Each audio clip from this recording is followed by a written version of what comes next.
I think it'd be good if we can get into tips for getting accepted into the festivals and having your content screened. So first, we're going to have Joel chime in here because he's got a unique perspective on choosing a festival for premiering your film. So let's take a listen to what he has to say. The most important part of your festival strategy is your world premiere. The world premiere dictates the entire life of the film. I like to think of it like a pyramid. And at the top of the pyramid, you have the top 5 festivals. If you have a world premiere at one of these top 5 festivals, then you're going to be able to trickle down the entire pyramid. You cannot go up the pyramid. You can only go down. At the top, we have Cannes, Berlin, Sundance, Venice, Toronto, aka TIFF. And so if you premiere at those, you can basically play every single festival in the entire world after that. But if you premiere at the Cleveland Film Festival, which is a regional festival, you can't then play Sundance. There's kind of a hierarchy in there, and every festival wants your world premiere. They want the exclusive. They want to be the first ones to show it and say, we discovered Quentin Tarantino. So you have to do your homework and hold out for the biggest festival possible, but also kind of be self-aware and know, can this film actually compete at Sundance, or is it better suited for Cinetopia Festival here in Michigan, which is a great festival. But again, if you have a world premiere at Cinetopia, you're not then going to be able to play Cannes. It just doesn't work that way. So just do your homework, play at the biggest, most important festival first.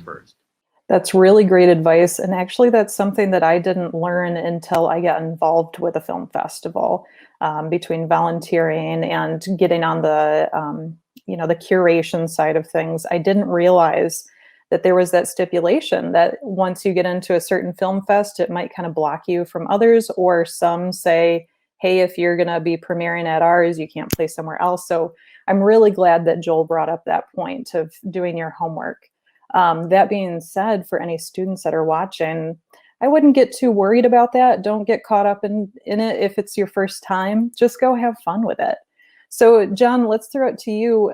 What other tips do you have for getting your work accepted in a film festival? Yeah, I mean, I would second your comment, Sarah. I just think I wouldn't overthink that. If you're in Joel's situation, you have a feature. I think it's a different story. But if you have a short, or especially a student short, I wouldn't overthink it. I'll go back to what Deanna said earlier. I think I look at festivals and it's kind of like shopping in a way. Not that I can buy an entrance into a film festival, but I'm kind of shopping for festivals that I would like to participate in. I've seen their work before, or I've seen some of the films that were there. It's a place I might actually go to. Especially when you're a student or you're submitting short films, they're not necessarily going to fly you out. I've never been flown anywhere for short. For feature, yes. Short, no. So look for festivals that you would like. That's how you'd want to spend your vacation, is going to this film festival and participating in it. Or you could drive there for a long weekend. Maybe Cleveland is a great film festival for you because it's 4 hours away and it seems like a fun place to go hang out. Make sure that you do some research about the quality. I can't think of a better word. The production value, whatever metric you want to use, that the films playing at the festival are, as Joel mentioned, kind of not beyond your reach. This idea, this dream that everybody has about Sundance or Tribeca or South by Southwest or Cannes or Berlin or any of these others, make sure that your film is at that kind of level, and use absolutely anything you can that helps your film have an advantage. So maybe that's being a student. Maybe that's being a student from a particular background, being a person of color, being a woman, having a different sexual orientation, coming from a different part of the world. Whatever it is, it's so competitive that absolutely any sort of, I don't want to say angle because I think that's kind of gross, but if they're looking for a film that you might have that perspective, absolutely, go in that direction. Yeah, great advice. And I know we're going to get into searching for festivals in just a minute. And I'll say to the same note of what you're saying, John, about using your background, whether you're a student or, in my case, a woman applying for a film festival, that also goes for grants for making your films too. So I think that's a good thing to keep in mind. So I'm really glad that you said that. Jackson, what about you? Any advice that you have to share about getting your work accepted into a film festival? I would go off on what John said. Research is very important. Seeing what films have played at the fest in the past. So if there's one that like, oh, I really want to go here, it'd be really cool to get in. Take a look at their archive, because most festivals have that on their website. Like if you have a short, you can look at what shorts played there in the past. And a lot of those are even available online. So you can kind of match your film. I know it can be hard because, I don't know, my senior thesis, I thought it was good enough for Sundance at the time. I mean, looking back at it now, I know it wasn't or isn't. But I think that actually putting your film against films that have played in the fest that you're kind of looking at is a good way. Like, yeah, the quality of my film is pretty close, or, oh, it's way better than this, I think, that kind of thing.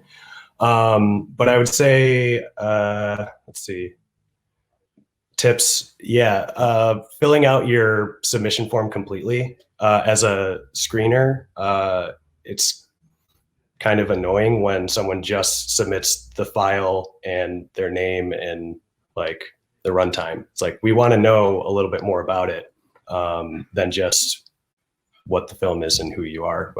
Write a cover letter. Doesn't have to be extravagant, but talk about why it's important to you and what makes it special. I think that has sometimes, for me, been a deciding factor. Like, this person really cares about this project.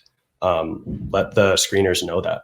I think adding a cover letter is a really great idea. And one bit of advice that I was going to share, just as being a judge and a screener, is don't reach out to the screeners directly and bug them about getting in. I mean, maybe for some advice of, hey, do you think that this would do well, or should I take it back to editing? But I think sharing your story, and then also just make sure that you're checking the boxes and filling out those applications completely. I've been part of some festivals that, if you forget one little thing, like you don't include your phone number or something, that you can get rejected just because they get thousands of applications. So some great insight there. Deanna, what about you? Any other thoughts on tips for getting accepted into film festivals? I've been on a couple of international selection committees where, you're looking at 3,000 films over 3 weeks. And there's so much randomness to it. You just don't know. Did the selection committee see a film right before my film that's kind of like my film? Or, did they just come back from lunch and they're like overly full and kind of sluggish? Or do they need to go to lunch and they're hungry? There's all this stuff out of your control.